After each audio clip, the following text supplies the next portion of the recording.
Anderson Cooper, AC 360, CNN weeknights 10 Eastern. Bill Maher, in a recent Vanity Fair article, when asked to describe his current state of mind, he answered, cautiously pessimistic. Bill Maher joins me now. Bill, so should people on the terror watch list be able to buy guns? Well, you know, this is America, Anderson. Everyone should be able to buy guns, as many as they want, as often as they want, to use wherever they want. That's the American way. You know, the most important amendment is the Second Amendment. Everything comes after that. I'm kidding, of course. No, I'm for gun control. You know, that would be controlling guns to a degree.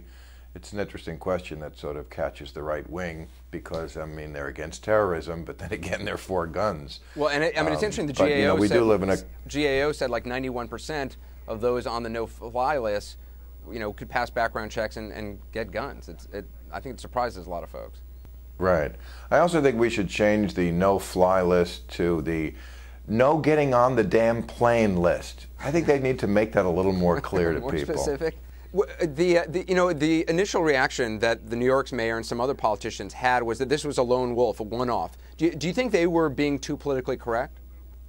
I don't think it matters. You know, I think what matters is that there are a lot of young Muslim men in this country and overseas who are on the edge here. I mean, this guy, like a lot of the terrorists we find out about, wasn't poor. You know, he was living this middle-class life. And then, you know, the backup plan, terrorism. His wife left him, or the house was underwater or something, and then, you know, I know I'm a broken record about religion, but, you know, when that stuff is in your head, it just gives you this neurological disorder, and, you know, anything is possible. I don't think the problem is that guys like this hate America. I think the problem is that they like America, and they feel guilty about it. You know, they come here, and they like eating at Chili's, and they like the water slide, and they like going to the strip club. And then they get on their jihadi websites, and they feel terribly guilty about it, and they decide, well, if things go bad, or maybe they don't decide. This guy didn't look like he had much of a plan. But it just hits them, you know. Yes, visiting a painful chastisement on the infidel. Yeah, that's appealing too. Or I might go home and watch Nip Tuck. It's between those two? Yeah, it seems like that. In your show last week, you took on Islamic radicals who made threats against the creators of South Park. I want to show our viewers some of what you said. When South Park got threatened last week by Islamists incensed at their depiction of Muhammad, it served, or should serve, as a reminder to all of us that our culture isn't just different than one that makes death threats to cartoonists. It's better. Because when I make a joke about the Pope, he doesn't send one of his Swiss guards in their striped pantaloons to stick a pike in my ass.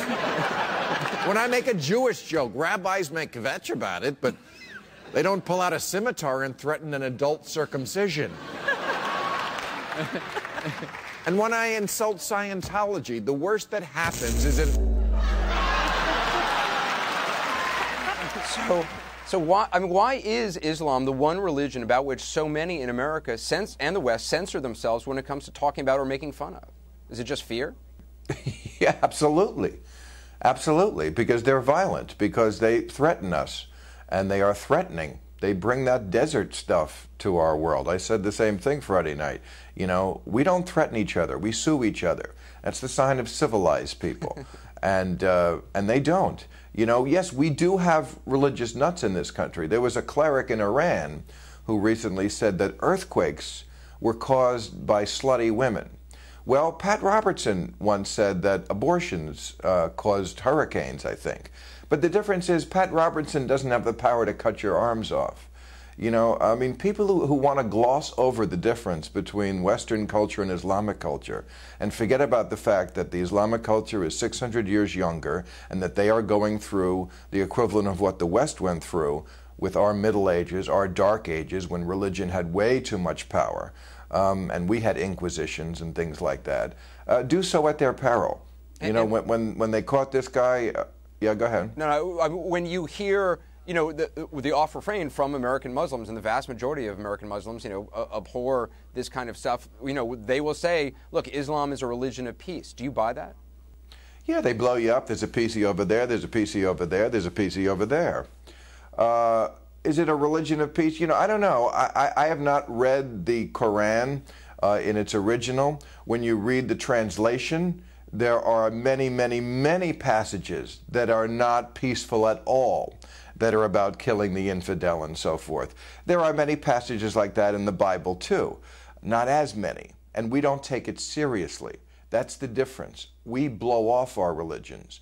If we took the Bible seriously, we'd look over our fence on Sunday morning, see our neighbor mowing his lawn, and think, working on Sunday, I really should kill him. But we don't do that.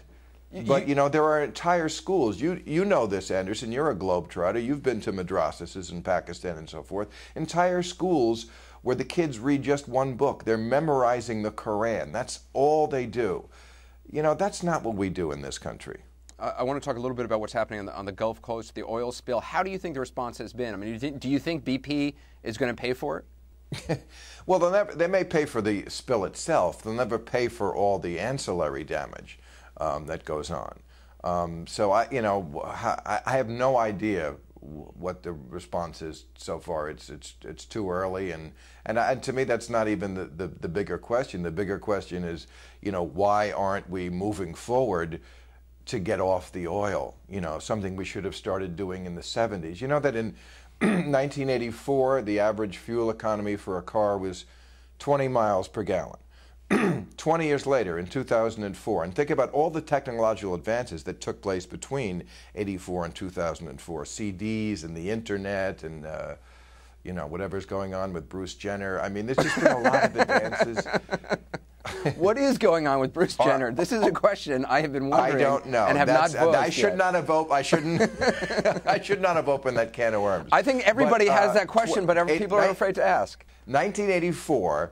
Average car fuel mileage efficiency, 20 miles per gallon. 2004, 20.7. We rocketed up 0.7 in 20 years. This country has not been serious about reducing our dependence on oil. I got to say, I had Mike Brown from, Brownie, heck of a job, from FEMA on the program last night. Sure. And he has this theory that the Obama administration wanted this spill to spread, wanted it to spread up the East Coast, because their secret plot is to halt all offshore oil drilling, even though the Obama administration has now publicly supported it. And going back to 2008 in the debates, Obama was supporting some forms of offshore drilling. Yeah, they're so desperate to make this Obama's fault. You know, as soon as it happened, we heard this is his Katrina because, you know, in the minds of those who don't think too far or too deeply, okay, disaster, Louisiana. Okay, that's enough. That's enough. I don't have to think any further. Bush had his Katrina. Obama had it. Except that, you know, Katrina was something that he was warned about. It was a natural disaster, and they kept saying, you know, days before, the storm is coming. No one kept saying to Obama, oh, the rig is going to blow in 3 days. It's brewing up there in the Gulf. Bill Maher, always good to have you on. Bill, thanks. Pleasure, Anderson.